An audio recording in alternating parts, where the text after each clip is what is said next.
Okay. Welcome to our lecture. Thank you for joining us. Today is Tuesday, May 10th, 2022. I'm Steve Shields, President of Royal Asiatic Society, Korea. The Royal Asiatic Society traces its beginnings to India in the late 1700s and was chartered in London in 1824 by King George IV. The Royal Asiatic Society of Great Britain and Ireland granted a charter to the Korea branch in 1900, the fourth year of the reign of the Gwangmu Emperor of Korea, more commonly known as King Gojong. RAS Korea expresses sincere thanks to our generous sponsor, Asia Development Foundation, for their continued support. We appreciate all our other many donors as well, big or small. Your support. Welcome. We thank our members who have paid their annual dues. Your dues provide essential funding for this lecture program. For 122 years, RAS Korea has explored and promoted all facets of Korea's rich heritage. Members receive our annual journal, Transactions, and are recognized reciprocally by most RAS-affiliated societies. If you are not a member, we would appreciate a small donation. The donation page on the screen gives you some information, and I will post that in the chat box later. We'd love to have you join us. It only takes a few minutes. You can go to our website and do that quite easily. Tonight, we are joined by Dr. Harrison Kim, Associate Professor in the Department of History at the University of Hawai at Mānoa. His research and teaching focus on socialism, labor, industrialism, everyday life, and urbanism in the context of East Asia and North Korea. He is the author of Heroes and Toilers, Work as Life in Postwar North Korea, 1953 to 1961, published in 2018 by Columbia University Press. Tonight, Professor Kim will talk about the dialectics of labor working in post-war North Korea. In search of a national unity and bureaucratic order in the decade following the Korean War, the North Korean state turned to labor. Even more than coercion or violence, work was crucial to state control. Industrial labor was both mode of production and mode of governance, characterized by repetitive work, mass mobilization, labor heroes, and the insistence on convergence between living and working. At the same time, workers challenged and reconfigured state power to accommodate their circumstances. Coming late to work, switching jobs, fighting with bosses, and following approved paths to secure their livelihood, resolve conflict, and find happiness. RAS Korea reminds you lecture content does not necessarily reflect the opinions or positions of Royal Asiatic Society Korea. After the lecture, there will be time for questions. Please join me in welcoming Professor Kim. Harrison? Yes. All yours. All right. Thank you so much. It's an honor to be here, to be discussing this topic with you guys. And thank you, Reverend Shields, for creating this opportunity for me. All right. So I want to begin by playing some music, a piece of music from North Korea. All right. It's a 1966 piece by perhaps the greatest modern North Korean composer named Kim Sun-nam. He composed this tune called Early Spring, Eden 봄 in 1966. I hope you guys can hear the music as well as my voice, yeah? Yeah, it sounds good, Harrison. Okay. Thank you. The music itself is is a hybrid of contemporary modern, even with colors of postmodern sound, with traditional pastoral Korean sound, or what is imagined as such.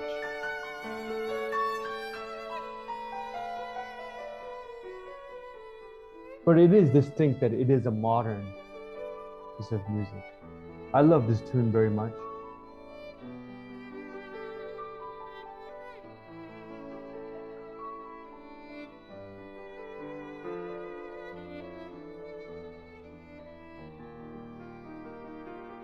Kim Sun-nam was born in Seoul in 1917. And as many intellectuals during this time did, he joined the leftist organization Workers' Party of South Korea, an organization later led by people like Park Kwon-young. In 1952, he went to Moscow to study at the prestigious Moscow Tchaikovsky Conservatory. And this is where he really fine-honed his musical taste, characteristic of combining modern with the traditional. When he returned to North Korea in the mid-1950s, he came to a place that was very cautious and suspectful of people like him. People who were not only members of the South Korean Workers' Party that was led by Park Kwon-young, who would soon be executed for his alleged crimes, but also for his highly intellectual background, for having studied abroad. All in favor of supporting domestic communists, domestic socialists, and of course, those who were loyal to Kim Il-sung. So his career in North Korea did last a long time. But however, he did have his share of ups and downs, being purged, being sent away, continuously composing, however, and in 1966 composing this piece of gem. And if you wish to listen to him regularly, I can send you the file by email. Just shoot me an email and I can share that. All right. So my purpose of playing this song is also to lay the background of a different kind of imagination of North Korea, away from North Korea that is entirely framed by ideology, coercion, and some kind of controlled way of surviving that is entirely top-down. North Korea certainly was not a place like that. And this music kind of enables us to imagine a North Korea that is really rich in its everydayness. I'm not saying North Korea was some kind of a utopia, by no means. That is not the case. It was poor, and it still remains poor. And of course, state power in North Korea is much stronger than in many other places. But of course, South Korea's state power is also very strong as well. But to open up the possibilities of imagining North Korea as a rich, culturally rich and diverse place, historical place.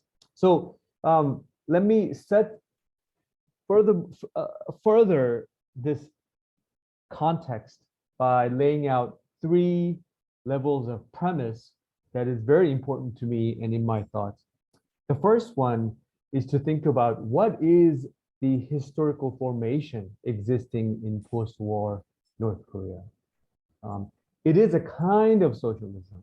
And for me, it is important to call this type of socialism state socialism. And furthermore, I see North Korea in the post-Korean War period as a state-mediated capitalist system. This is based on my deeper analysis that concludes that real, genuine socialism has not really existed in reality in 20th century. And what we saw was a type of state socialism as part of a larger capitalist system defined by four crucial components. First is this primacy of labor, especially industrial labor, where labor becomes, and work becomes the code of ethics, morality. It is also considered as a source of order and happiness, but of course, also a space of state management as well. Second is the important feature of state managing, controlling the production of surplus. This is very, very important. Of course, this is also a very complicated part of North Korea, and that has to do with who produces and controls and manages the surplus of its industries. Third is the feature of proletarianization of the masses, especially of the people in the rural side, especially the farmers. And this entailed a reorganization of classes through what we can call radical affirmative action. Later on, this system takes on its own hegemonic practice known as songbun. But essentially, what the songbun system is a radical, sometimes very extreme form of affirmative action. And we certainly saw this taking place in North Korea. So someone like Kim Bok-sil down here, born to a very poor family in rural North Korea, could become a very famous person and later receive the title of the labor hero of the Republic, and of course attain fame and respect and opportunities. Although, of course, this took place within a highly restrictive and somewhat oppressive framework, nevertheless, we cannot simply deny that millions of people from classes that would otherwise have very little opportunities in other contexts had a moment of breakthrough and with at least avenues to experience radical social change for themselves. The second important premise that I would like to share with you guys is the organizing method of the North Korean state. And to me, the most important aspect here is the use of labor and specifically repetitive labor, what we can call as everyday work. So this kind of organizing or controlling method is a form of indirect rule via concrete means. So this type of management is entirely non-coercive. It is a material-based control. And this always required a kind of empowerment via massive affirmative action programs. Now, empowerment is never practiced in vacuum, of course. So self-empowerment also entailed buying in and succumbing under the state program as well. So what we find in North Korea in the post-war period is a world organized through work, in which labor is considered as a sacred activity. Labor, work are seen as duty, and production, being able to produce, and how well you produce. Productivity is a measure of human character.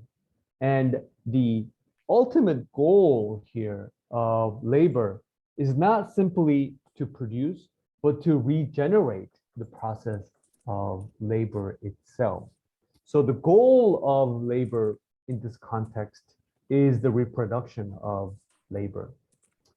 This kind of idea of work really was initiated and developed by Lenin in the Soviet Union.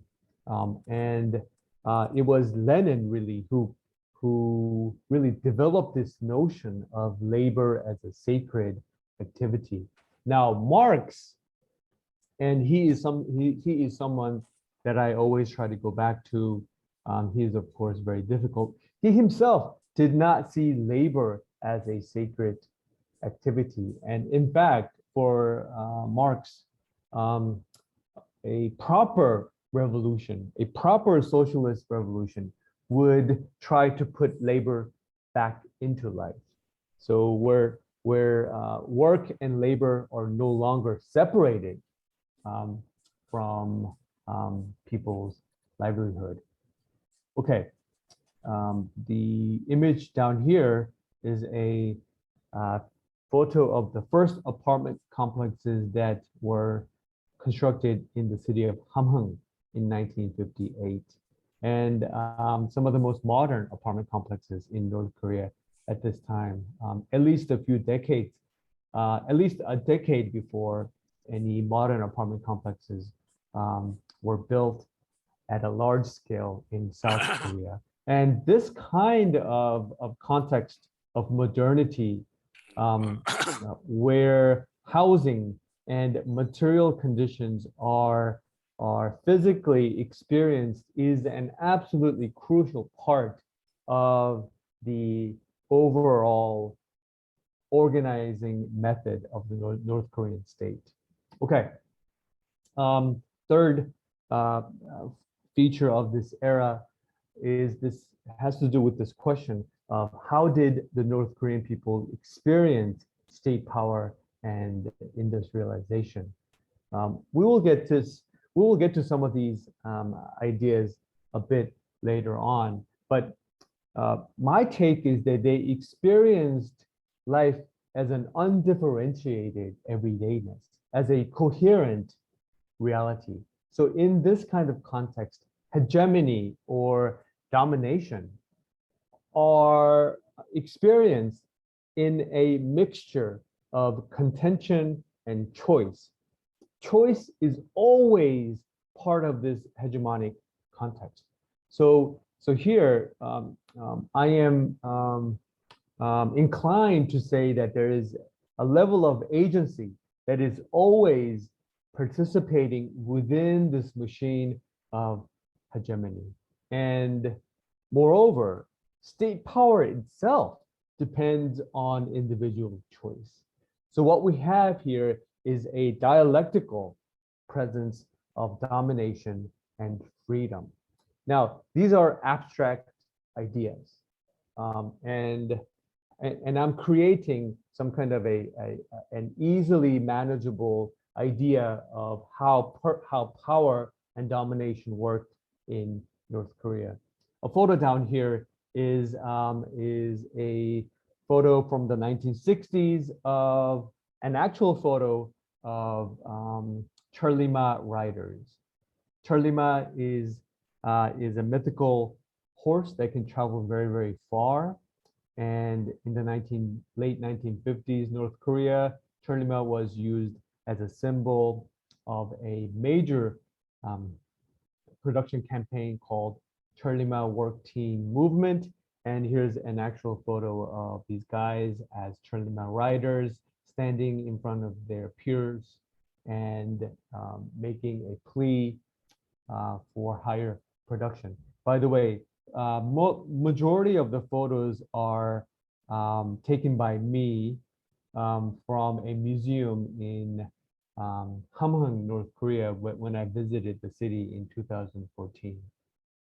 Okay, let's get more specific. So in 1954, Kim Il-sung was very inclined to praise one worker from Hichun Machinery Factory.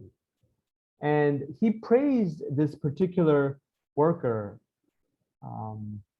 because he performed way above the average target each day, 170 to 250% above his target every day. But he also praised this worker because he came to work day in and day out, despite having lost an arm in the Korean War. So in this short little excerpt, I am observing three different features here. First is the notion of sacrifice. You know, here's this young person working at this factory, despite having lost an arm and performing way beyond what is required of him. So that is clearly, you know, a level of sacrifice going on here. Nothing new here. Second is this feature of changing the workload standards. You know, this became a very crucial and yet very difficult part of North Korea's entire industrial system. How do you change the workload standards of the workers? And you know, we'll get to it a little bit later on, but you cannot simply demand an entire group of people to start producing higher, because this is a directly a kind of exploitation, and workers are naturally drawn to preserving their own bodies and not easily given to this kind of demand. And third, to me, the most important part here is this notion of repetition. So the worker here is praised because he produces day in and day out. He is a patriot, pointed out by Kim Il-sung himself, because he repeats. And here, repetition is how the mundaneness of everyday work becomes extraordinary. Repetition is a confirmation of an act within a symbolic world. Of course, this kind of repetition entails a level of misrecognition, so in which the hegemonic force of the state acting upon the worker is misrecognized or unrecognized. So the worker's original act itself is misrecognized as a heroic act for the nation. So what is being dissimulated here, what is being masked, is that while the objective reality of the worker as a means of production by the state is momentarily masked. And this is both the complicated nature of a hegemonic system, where a worker performing at a superhuman level is praised for his or her subjective empowerment and subjective capacity, and yet this kind of repetitive work process also hides the fact that the worker is essentially becoming a better means of production that is being managed and controlled by the state. So here, repetition becomes a very crucial part of organizing the workers themselves. And my concept of repetition here comes from people like Zizek and Lacan, especially Zizek's book Sublime Object of Ideology, and you guys can learn more about and talk more about that aspect of repetition from that book. Now, second part of a second item that I want to share with you is this thing called subjectivity. Where can we locate subjectivity in this whole system? So let's take a case of Chun Chang-ok, a worker at a cooperative. And she became well-liked and respected because she planted apple trees at work during break. So when others were napping or talking, enjoying their break after lunch, she would spend the time and plant apple trees. And after a few seasons, the apple trees grew and they were able to produce healthy apples. And she was simply following the recommendation of Kim Il-sung that she had read in the newspaper one day. So a fellow worker at this cooperative wrote about Chun Chang-ok and sent in a letter to the magazine Cheollima in 1961 in a column generally titled as "I love such a person, our work team leader." And in this column, Han Kyung-hwa talked about Chun Chang-ok like this: whenever we look at the healthy apple trees, we can imagine our team leader Chun Chang-ok in front of us, carrying out the instruction of Comrade Premier, and we resolve to live like she does. So through her action of planting apple trees, Chun Chang-ok actualizes the words of Kim Il-sung. And in this kind of everyday work setting, she produces, she acts, and yet she also complies. So her self-determination to plant the trees is also a moment of her own domination. But at the same time, what we are uncovering here is a type of subjectivity that is part of hegemony. So in this kind of everyday work, hegemony is mundane, repetitive, and this repetition attains some kind of supra-individual meaning. And of course, always this kind of repetitive, mundane act converges with abstract notions like the nation, patriotism, and ideology. Here's the very column that's in the magazine Cheollima from 1961. Okay, just one more example. And here is a very interesting case of a letter sent in by a worker named Lee Ge-deuk in 1956. Lee Ge-deuk was a team leader at a tool shop, at a very famous tool shop factory called Ragwon Machinery Factory. And his letter sent into the magazine 근로자. 근로자 is a magazine that was published by the party central committee. And in this letter, Lee Ge-deuk is dragging everyone. He is critical of the managers. He is critical of the state planning agency. He is chastising them for creating a situation of low efficiency. He is criticizing the state planning agency for constantly changing the plan. He is also rebuking the suppliers for providing them with very low quality conveyor belts. And he is, of course, really harsh, critical of his workers because they are spending too much time polishing old tools. And of course, at the end, he proposes a plan to set up a central warehouse where every part of the process can be controlled and managed by him.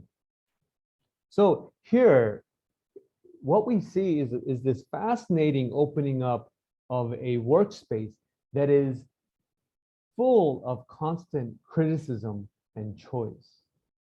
And to me, this is a very important hallmark of North Korea's working environment.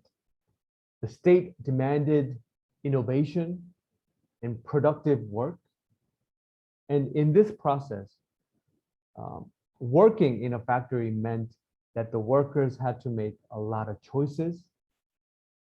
And criticism itself in this situation did not necessarily mean that it was outside the plan.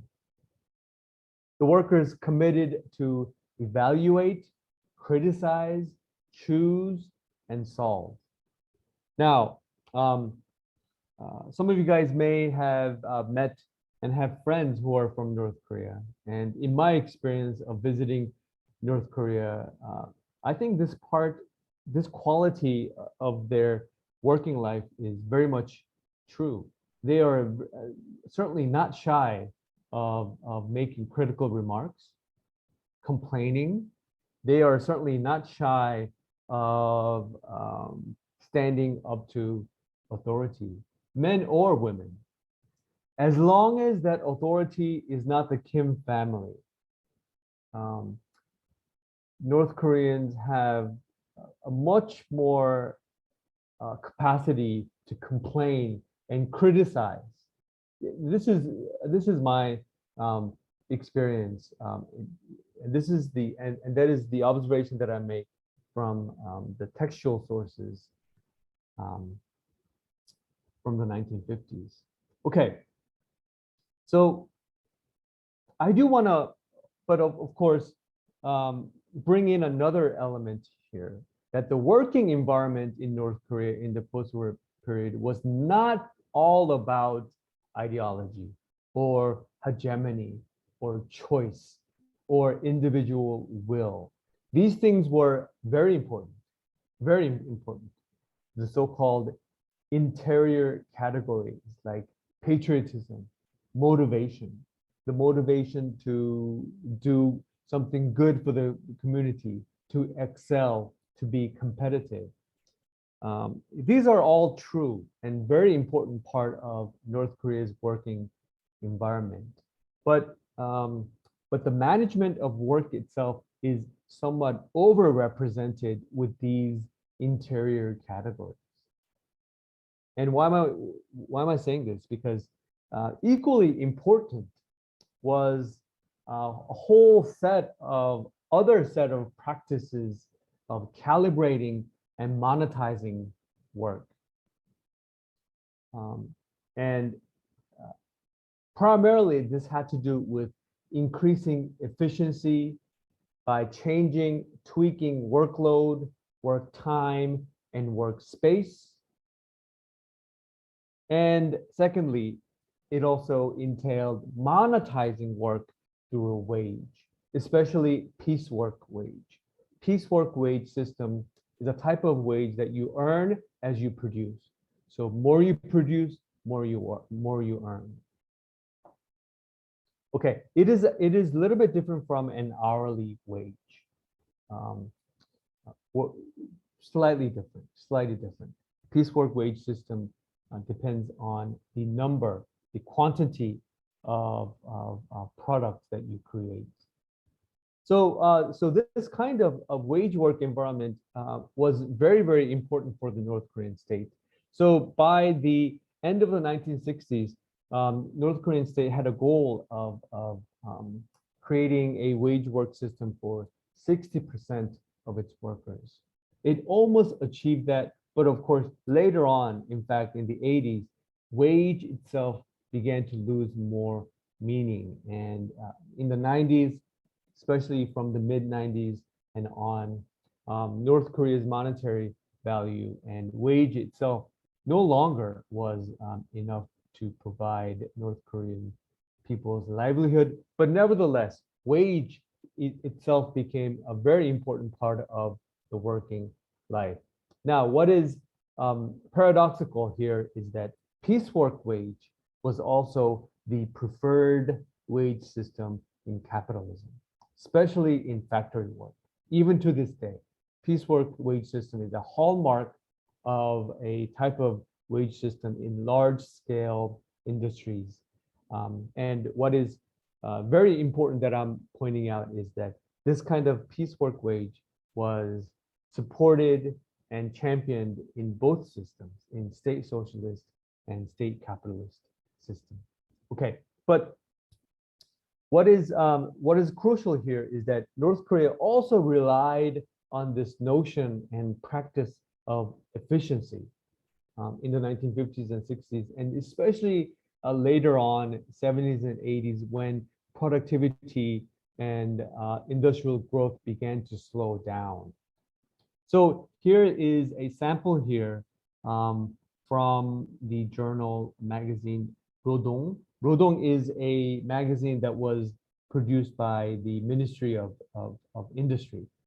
In the 1950s and 60s, this magazine is full of articles like this. So this is something that I have put together from that journal. So in this, in one article, a worker named Kong Jin-tae wrote in about how to improve his work team's efficiency. And he showed how he divided up and measured the different type of work time that the workers were engaged in. So he noticed and observed that the workers had, in fact, various types of work time categories. So there was a time when the machine was running, and he noticed that there was only 62% of the entire day. And he also noticed that there was that 15%, 16% of the total machine time use, the machines were not running. And he further broke down why the machines were not running, which included things like talking, deserting the workstation, going to the bathroom, eating, taking breaks, but also important necessary things like oiling and cleaning and exchanging parts as well. So what is instructive here for me is that in the 50s and 60s, North Korea experimented with various types of work practices. Of course, empowerment through affirmative action, and various tools of inspiring and motivating the workers. But at the same time, a great deal of experimentation through efficiency, time management, workload management, workspace management as well. And lastly, through the use of wage, the wage system. Okay, so I do want to kind of wind down my presentation by pointing out some problems, some troubling aspects with machines in general. So this is a converging point between capitalism and socialism, where seemingly progressive improvements in technology is also the very sites of exploitation. So the first aspect is the inevitable condition in which machines, in fact, prolongates the working day. So this was a very perplexing observation, even for Marx. The fact that machine-based industrial work actually prolongs the working day when its original intention, or one of its intention, is to make the worker's life easier. But of course, Marx, and of course, today we all know that that is not the case. So this is what Marx wrote in his book Capital. Hence, the remarkable phenomenon in the history of modern industry, that machinery sweeps away every moral and natural restriction on the length of the working day. Hence, too, the economic paradox that the most powerful instrument for reducing labor time suffers a dialectical inversion and becomes the most unfailing means of turning the whole lifetime of the worker and his family into labor time at capital's disposal. So he's pointing out this paradoxical, dangerous aspect of machine-based industrial work, that it does away with moral and natural restrictions on work. And this has a disastrous effect on life as life becomes work. The transformation of life into labor power. Trauma and death from overworking has become all too common in advanced industrialized countries like the United States, but also in South Korea. You know, these cases make the news daily, and behind these accidents and trauma and death is this notion of freedom, that within this capitalist system, you are free to work as much as you want, because that will bring you more pay. And this kind of working system is something that is an inevitable part of the industrial working process. Okay, so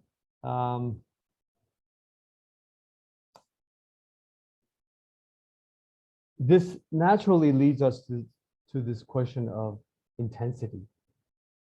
So seemingly progressive technology with experience of the workers themselves is the very grounds of exploitation. So here, what we must recognize is that efficiency and productivity is the very means of producing more surplus within the same duration of time, which is the very definition of what exploitation is.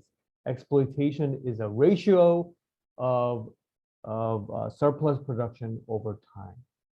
So increasing intensity is a serious form of exploitation that is unfortunately an essential part of industrialized working environment. Marx said that the machinery serves as a means of systematically getting more work done within a given period of time, or in other words, constantly exploiting labor power more intensively. So, but what is unusual here is that increasing intensity is not necessarily coercion. This is ostensibly ordinary. Workers in their natural environment, they gain more experience, and this leads to increase in speed and intensity.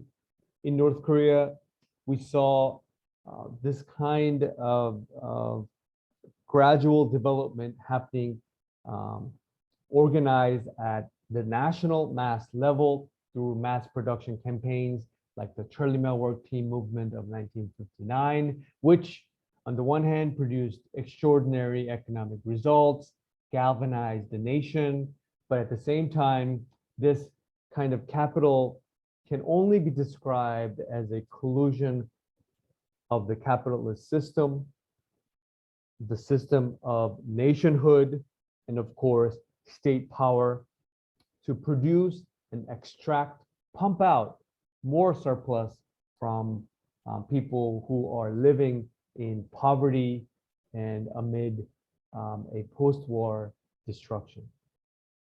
Okay, so some of you guys might think it's odd that I'm using Marx as something as a way to criticize North Korea.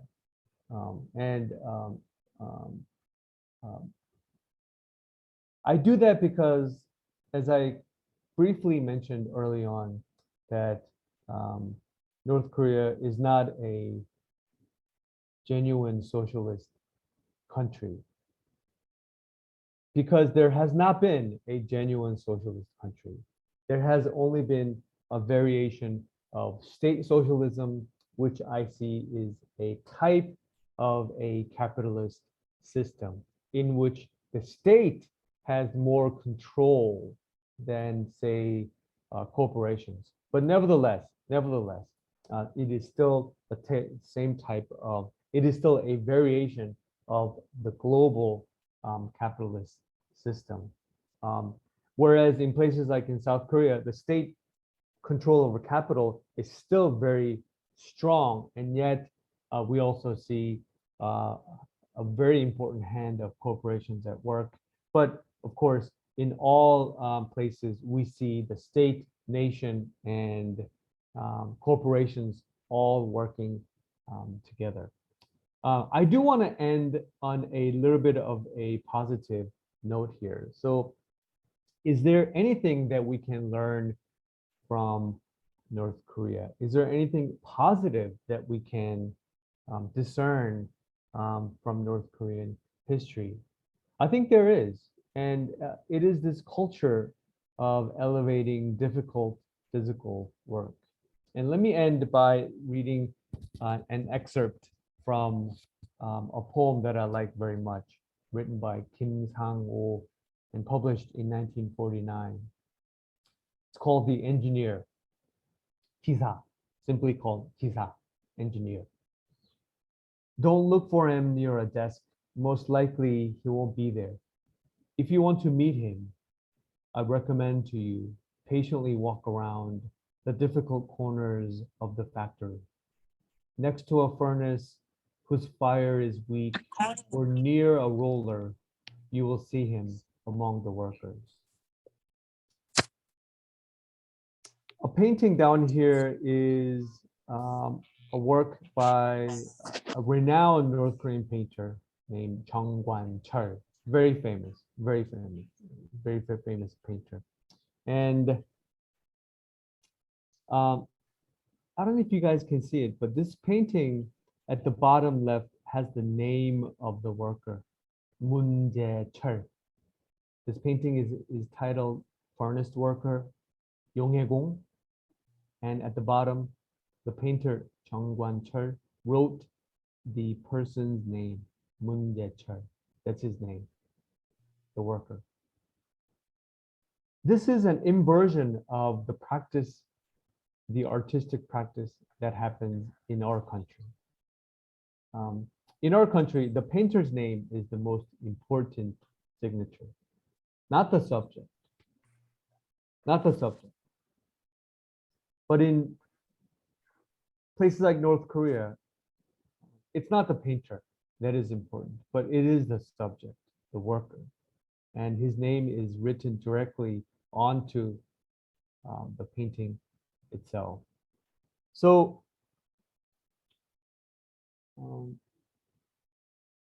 as a conclusion, I am saying that that the culture that North Korea developed and supported in the 1950s and 60s, and that still somewhat continues to this day, although it has diminished a lot, is this elevation of work and workers whose job would today be considered dangerous, difficult, and dirty, with very little honor. But there was a moment in North Korea when these people were seen as honorable, proud members of society and community. It was not a perfect system, of course, not a perfect system. And soon this very mechanism in the 70s and 80s would create its own class-based hierarchy. Of course, we know this. And the Sangbun system today works in a very unfavorable ways for many groups of people. But still, nevertheless, I think it is important that we recognize this historical moment of in North Korea when working culture itself was highly valorized. Okay, let me end by sharing some sources that I use in this study, which actually comes from my book. So sources like this, magazines.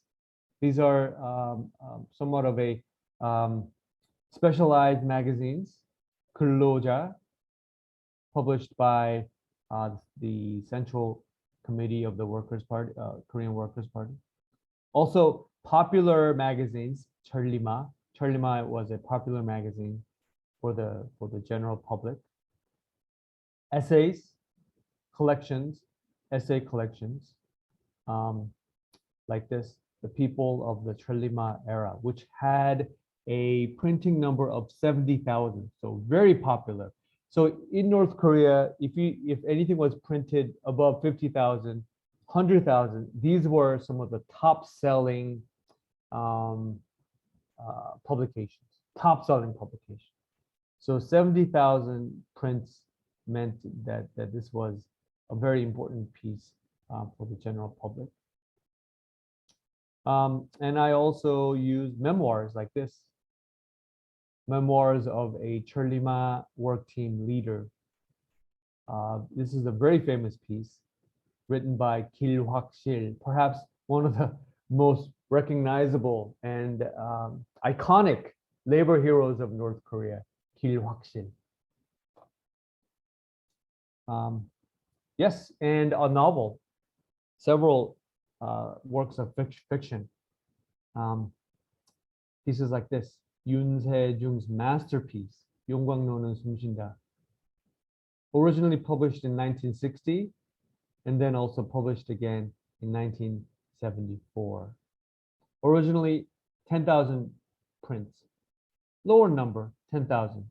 And then in 1974, over 50,000 prints of this novel, 용광로는 숨쉰다, which can be translated as The Furnace is Breathing. An incredible lengthy novel that reveals so much details of the working experience. Oh yes, and another specialized magazine like Rodong, which has articles like how to improve efficiency and how to create new workload standards. Somewhat boring to many of you, but to me, these are gold, treasure. Another article from the journal Rodong, which lays out ways to improve time work management. And I do devote a chapter in my book on the construction of the Vinalong factory in Hamhung. And this is a very important book that was published about the construction history. And I also use movies, documentary film, 자력갱생, and a very famous movie from 1955 called 신혼부부, The Newlyweds. It's one of my favorite North Korean movies. It's an exemplary piece of North Korean cinema, artistry, but also its general milieu of the time in the post-war period. Steve, I think I can stop here. Yeah?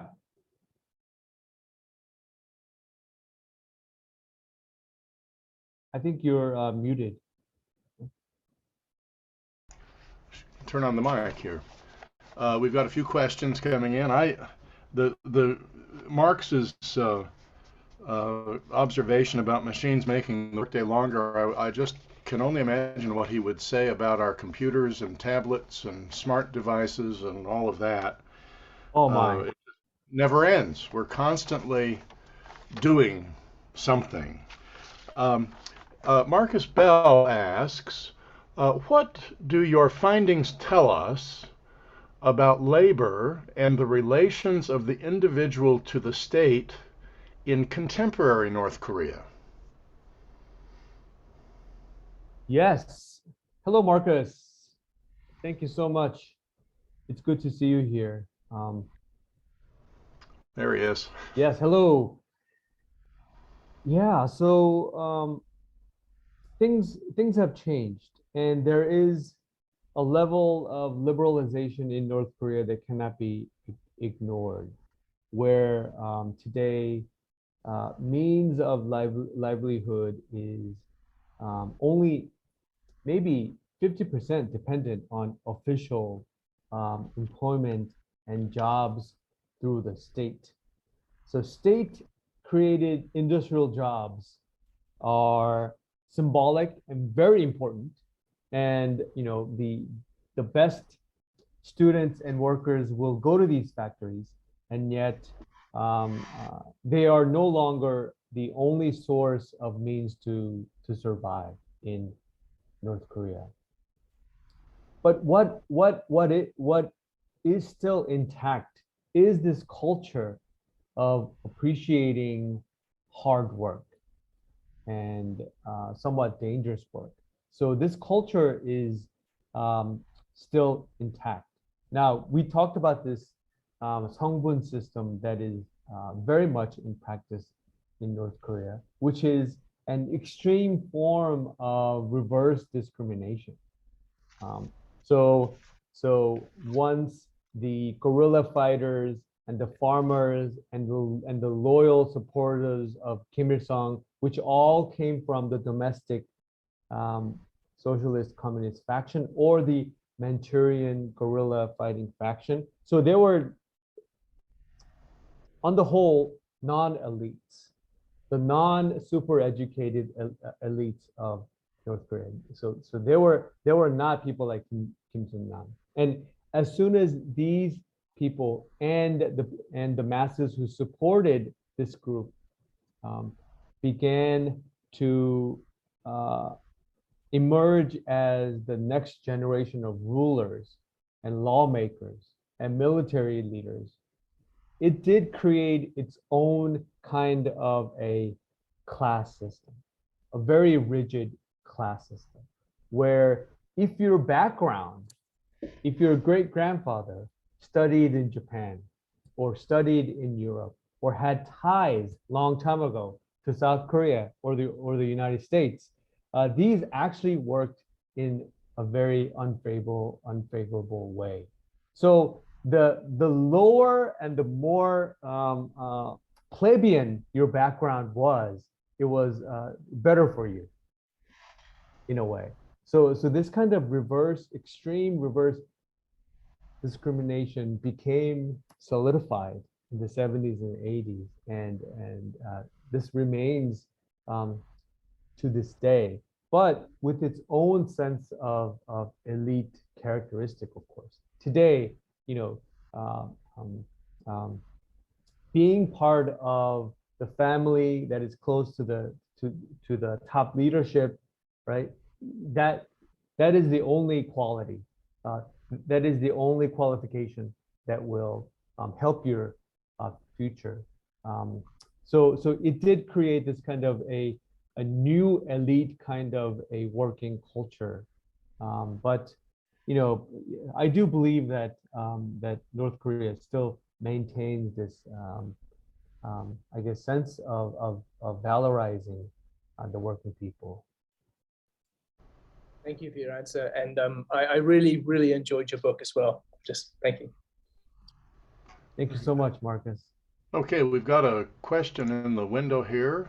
Go ahead, unmute, and ask away. Hello, my name is Jacko. I'm appearing as Samsung. I'm not sure why. That's my phone's fault. Thank you very much for your presentation. I have a question for you. So where, do you have any sense of where and how North Korea went wrong? I mean, you point out that at the start, things are quite different to where we are now, and you've shown how, and the Songbun system is an example of that. But what is it that that led North Korea down the wrong path? Is it an excess of trust in the leadership? What's the distortion that's taken place? Wow, that's that is the question. Yeah, thanks for that. So the very method of galvanizing and unifying the people, whether for political purpose or the purpose of industrialization, they always seems to have a highly negative effect. We're talking about ultra nationalism that is always used in order to create a sense of workers' unity, and of course ties to the political leadership and so forth. And this constant dependence on the state, this constant dependence on the leadership, especially the Kim family. In the post-war period, having a very strong state leadership based on the Kim family was essential. It was essential, as it was in places like South Korea.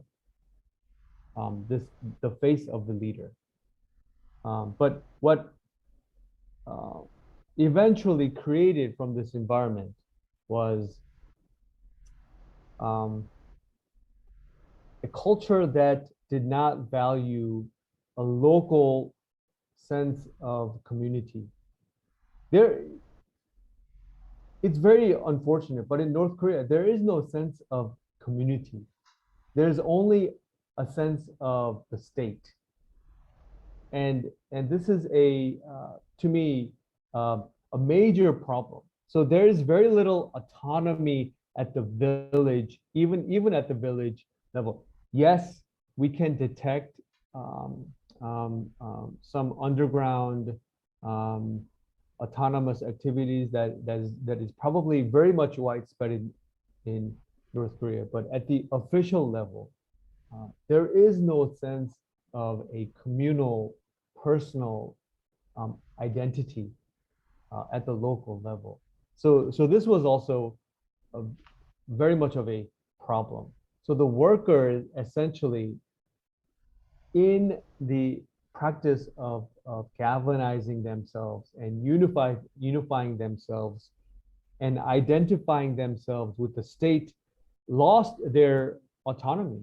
So unions in North Korea, unions are very important in North Korea, but they have no independent power. They have no independent power. They do not engage in collective bargaining. They do not engage in protecting workers' rights. They are simply instruments of the party, which is a serious problem. Of course, I mean, but I have to say this.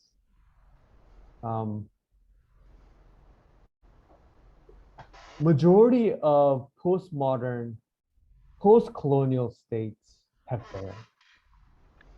If we want to look at it in certain terms, most post-colonial countries throughout the world did not fare well. South Korea, Taiwan, these are exceptional cases. Most countries in the 20th century suffered from dictatorship, poverty, underdevelopment, exploitation, overuse of the environment, and so forth. And North Korea is one of these cases as well. Now, these are simplifications, of course. But it is also part of our modern history where only a few successful cases, say South Korea or Taiwan, right?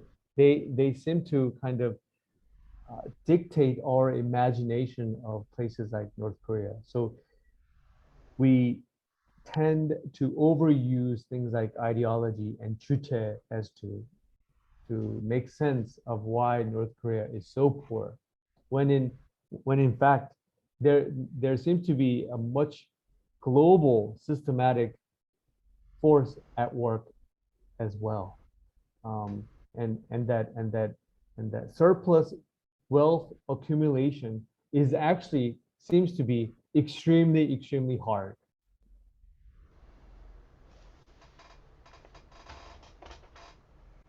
Okay.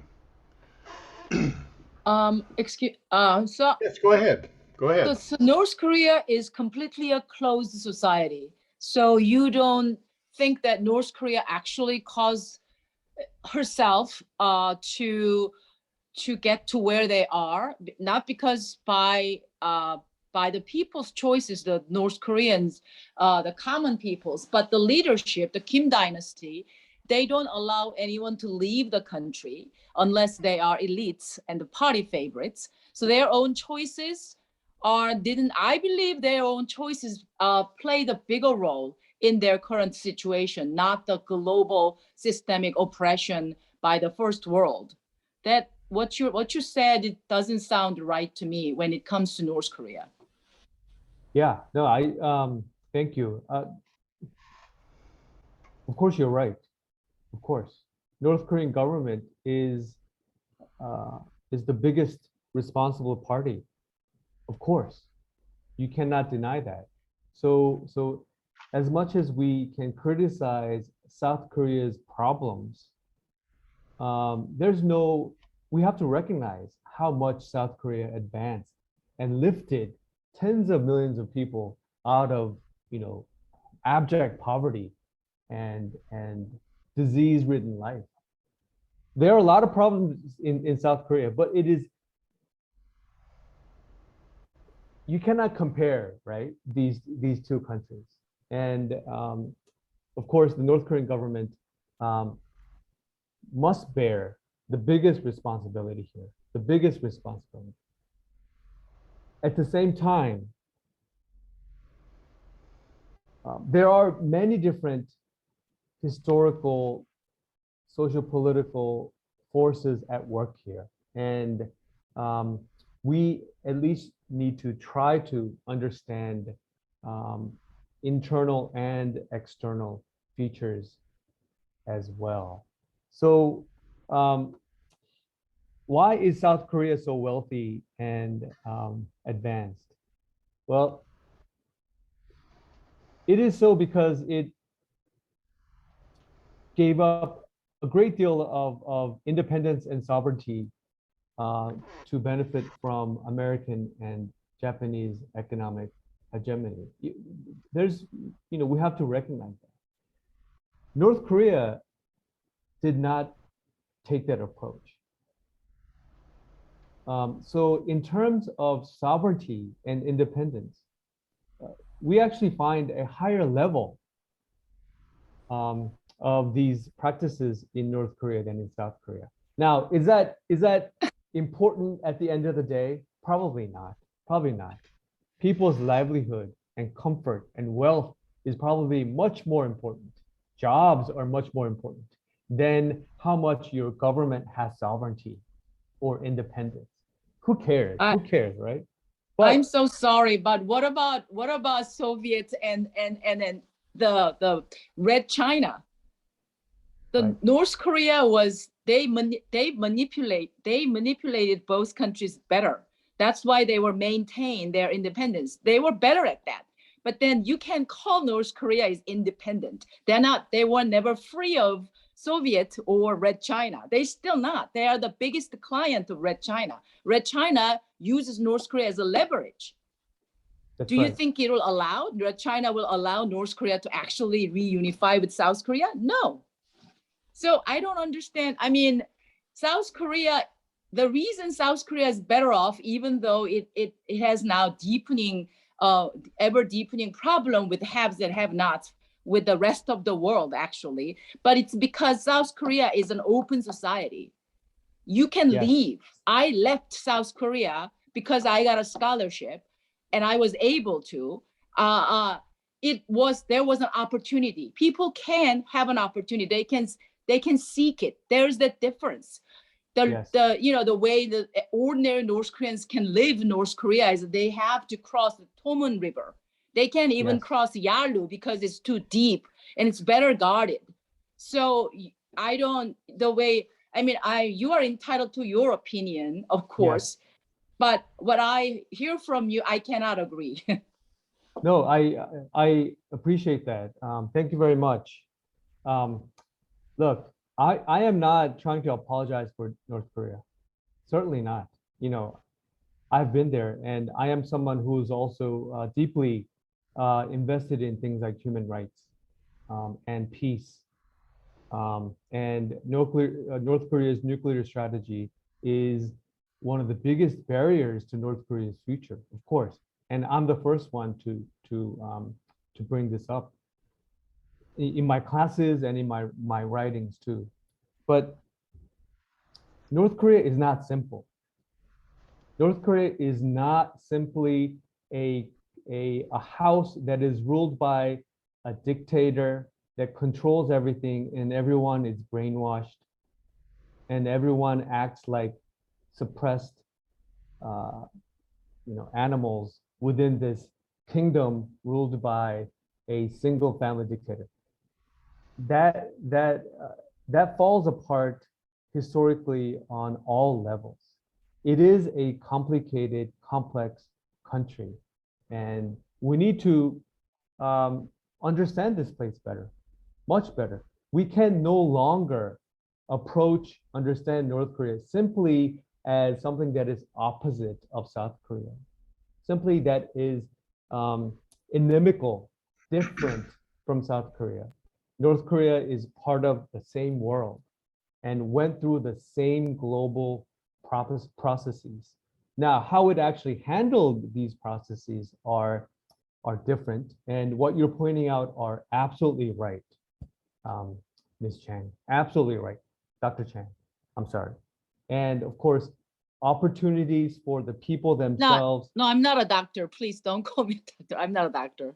And opportunities for the general public are, of course, absolutely different too. And but I mean, at the same time,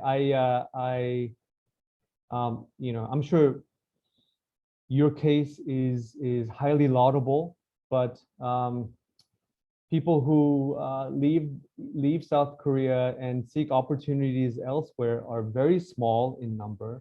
And to me, that is not a healthy sign of a country. Right now, each year, over 10,000 South Koreans give up their citizenship. Over 10,000. This is, at the same time, a very alarming sign of what South Korea is going through, that its citizens simply do not want to be identified with the country. We can go on, but I want us to have a healthy critical lens on both countries, and I think that is historically important. Very good. Sam, go ahead. Mahalo, Professor Kim, and thank you for aloha, sharing. Mahalo. I spent some time at UH Manoa myself a long time ago. No way. Oh, wow. But I very quickly just wanted to ask the composer you mentioned at the very beginning. I really liked that piece you shared with us.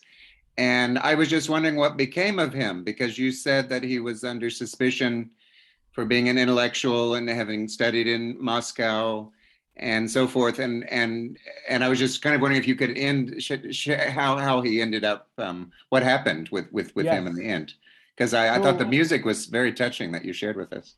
Yeah. So was it Kim talented. Sunam was the name? Kim Sunam?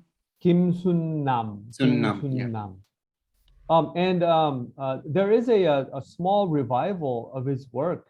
And in South Korea, I know that at least one album has been produced on his recordings. Yeah, so a brilliant composer, studied in Japan as well. So let's see. And he never ran afoul of the regime? He did toward the end of the 1950s, because the end of the 1950s was, in a way, a hostile place for anybody with a foreign identity. Mhm.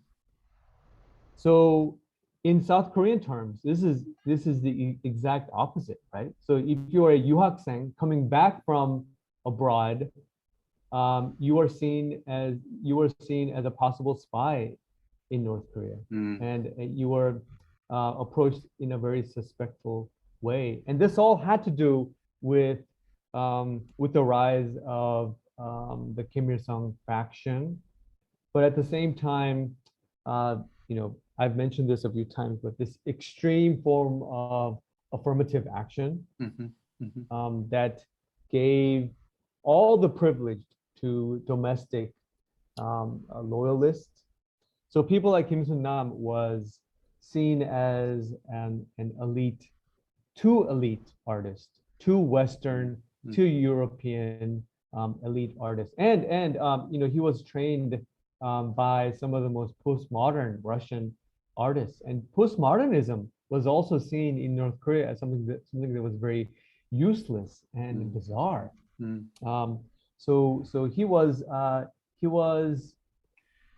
not punished per se, but he was heavily demoted. So you can call it that he was purged, but he was heavily demoted. So he was sent away from the central areas of Pyongyang. But later he was brought back in the 70s. He was brought back, and he was allowed to create pieces like what we heard today, which is still a combination of modern and traditional sounds. I don't know too much about this figure, but he has always fascinated me, and there is a growing interest in Kim Sun-nam in South Korea too. Right. Thank you, Professor. Great. Harrison, there's a question in the chat box from Matt Van Valkenburg.